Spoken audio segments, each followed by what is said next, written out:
بسم اللہ الرحمن الرحیم۔ ہومیوپیتھی فار ہوم میں آج ہم ایک خاص قسم کی الرجی کو ڈسکس کر رہے ہیں، جس میں پیشنٹ بہت واضح طور پر کیٹس سے، بلیوں سے ڈرتا ہے، یا اس کو وہ ڈرنے کا لفظ کہتے ہیں، نہیں ڈرتے تو نہیں ہیں ہمیں ایک جھرجھری سی آ جاتی ہے، ہمارے رونگٹے کھڑے ہو جاتے ہیں ان کو کیٹ کو دیکھتے ہی۔ کئی لوگوں کو تو واقعی فزیکل الرجی بھی ہوتی ہے، جیسے چھینکیں آنا شروع ہو جاتی ہیں، نزلہ زکام ہونا شروع ہو جاتا ہے۔ نہیں، کچھ لوگوں کو اس کا جو فر کا آئیڈیا ہے، بال ہیں، اس سے گھن آتی ہے، دور دور رہے، قریب نہ آئے، بہت دور رہے، آس پاس بھی نہ۔ یہ ایک تو ڈر خوف ہے، بلیاں ہر جگہ پائی جاتی ہیں، بندہ آرام سکون سے اپنا کام اور ایکٹیویٹی نہیں کر سکتا۔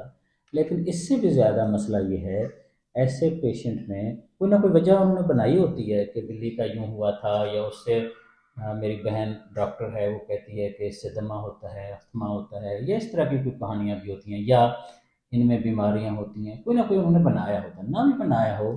یہ ایک خاص قسم کا ڈر، خوف، فوبیا بھی ہے، وجہ چاہے کوئی بھی ہو۔ اس طرح کے پیشنٹس کی دوا ہومیوپیتھی میں ہے ٹیوبرکلینم 1 ایم۔ ٹیوبرکلینم 1 ایم صرف ایک دن لینے کی ضرورت پڑتی ہے۔ اگر کسی کو ایک دن ایک بار سے تسلی نہ ہو تو ایک دن میں ایک گلاس میں 8-10 قطرے ڈال لے، اور اس کو تھوڑی تھوڑی دیر بعد، آدھے آدھے گھنٹے بعد 3 دفعہ پی لے۔ ٹیوبرکلینم کا جو پیشنٹ ہے، اس کے اندر بہت سارے ڈر خوف ہوتے ہیں، خاص طور پر اس طرح کی کوئی بھی چیز، کوئی بھی جاندار جس کے بالوں پہ فر ہو، بال ہوں، اس سے اس کو کچھ عجیب سی گھن آتی ہے، عجیب سا وہ بچنا چاہتا ہے، ہٹنا چاہتا ہے اس سے۔ ہومیوپیتھک لٹریچر میں جو لوگ دیکھنا چاہیں، جنرلٹی کے چیپٹرز میں، ریپیٹری میں ہے، جنرلٹی کے چیپٹر میں ہے الرجک کانسٹیٹیوشن۔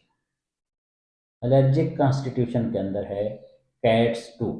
وتھالکس نے اس کی ایک ہی دوا دی ہے، جارج وتھالکس کے کمپاس میں ریپیٹری میں ایک ہی دوا ہے، وہ ہے tuberculin. Thank you very much.